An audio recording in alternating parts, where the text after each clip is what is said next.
everyone! Hi guys, so pauwi na tayo galing trabaho. So yun na nga guys, ay pauwi na nga tayo. Ang subdivision namin dito, nagpa-widening sila ng daan. Tapos, ayun, nilagyan na nila ng ilaw.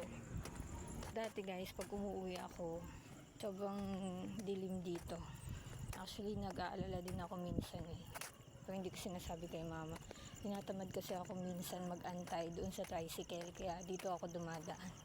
Tapos ito, naglalakad na lang ako. I-share ko lang sa inyo, no? Medyo disappointed ako ngayon kasi yung tatlong kanta na ginawa ko, na-reject siya. Double check ko kung ano, yung plagiarism wala naman. Copyright infringement, hindi naman yun yung dahilan. Ang isa sa dahilan is product engineering na namin na music. Meron siyang melody na ginamit doon na nag-cause ng rejection. So until now, hindi ko alam kung paano yun. Anyway, sila lang naman nakakaalam doon. Kakalumo lang kasi ako yung kanta na yun guys. Ang kanta na yun is about Tatlala.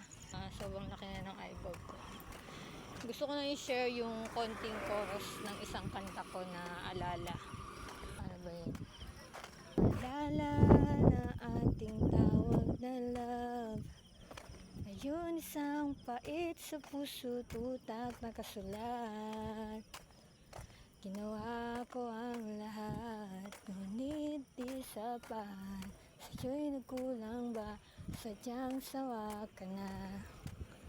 Pinuntahan kita kahit layo'y bibiro.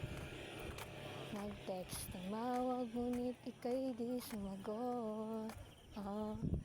Isang saglit na makita ka at magpaalam. Ngunit kahit anino mo'y di magparamdam. Gusto kong malaman saan ko nagkamali. Bakit bigla kang naglahong pahangin? Kahit isang sayap di mo man lang binigay. Puso't damdamin ko'y tuluyang bumigay.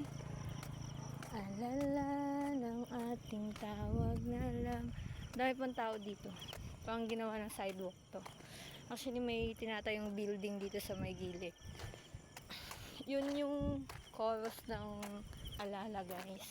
Alala sa isang taong minahal mo pero hindi ka naman gusto.